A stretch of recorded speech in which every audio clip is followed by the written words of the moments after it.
देखो एक छोटा सा मैं प्रश्न बच्चों से पूछ रही हूं, बड़े कोई बीच में ना बोले क्योंकि मेरा सवाल बच्चों से है। पढ़ने वाले बच्चे हाथ खड़ा करो, कौन कौन है? पूरा हाथ खड़ा करो, नीचे करो। बच्चों एक बात बताओ, कृष्ण कन्हैया जी का जन्म कहां पे हुआ था?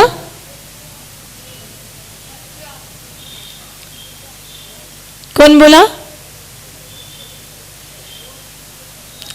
आगे वाले बोलो। वृंदावन। और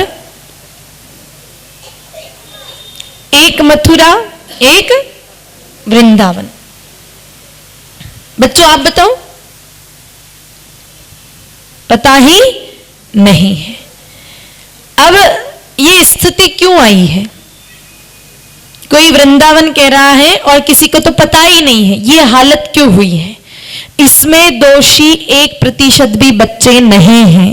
जिन बच्चों को नहीं पता कि ठाकुर जी का जन्म कहाँ हुआ, उनका 1% भी दोष नहीं है, क्योंकि ये कैसे जानेंगे? आजकल पढ़ाई में तो राम जी और कृष्ण जी का नाम लेना मतलब जैसे कोई आतंकवादी हमला कर दिया हो, ऐसा माना जाता है। और पहले बुजुर्ग दादा दादी कहानियों के माध्यम से अपने पोते पोती को बताते थे कि राम जी और कृष्ण जी का जन्म कहाँ हुआ, क्योंकि वो राम जी और कन्हैया जी की कथाएं सुनाते थे, बच्चों को जानकारी रहती थी। पर आजकल के दादाओं को भी मोबाइल में फेसबुक चलाने से फुर्सत नहीं और दादियों को किटी पार्टी से फुर्सत नहीं, तो इन बच्चों को कौन बताए कि राम जी और कृष्ण जी का जन्म कहाँ हुआ? मेरे भाई बहनों, ये डूब मरने की बात है कि आप के बच्चों को ये तक जानकारी नहीं कि राम और कृष्ण जी का जन्म कहाँ हुआ। तो विचार करना हमारा सनातन धर्म किस दिशा में जा रहा है, जबकि ये तो धर्म की सामान्य बातें हैं कि राम जी और कृष्ण जी का जन्म कहाँ हुआ। और बच्चों का बिल्कुल दोष नहीं है, क्योंकि आपने कभी बताने का प्रयास नहीं किया।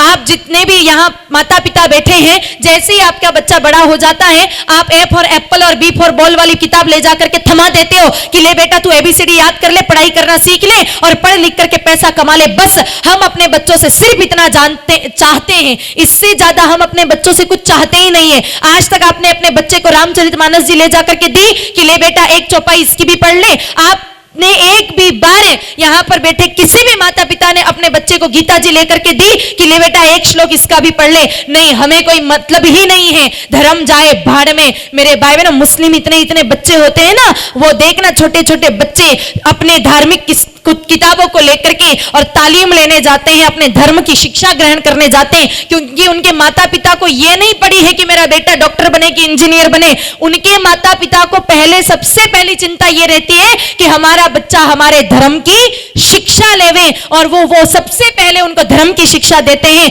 इसलिए उनको हर बात पता होती है उनके धर्म की। और हमारे हिंदू बच्चों को राम जी और कृष्ण जी का जन्म कहां हुआ यह भी पता नहीं है। थोड़ा संभल जाओ।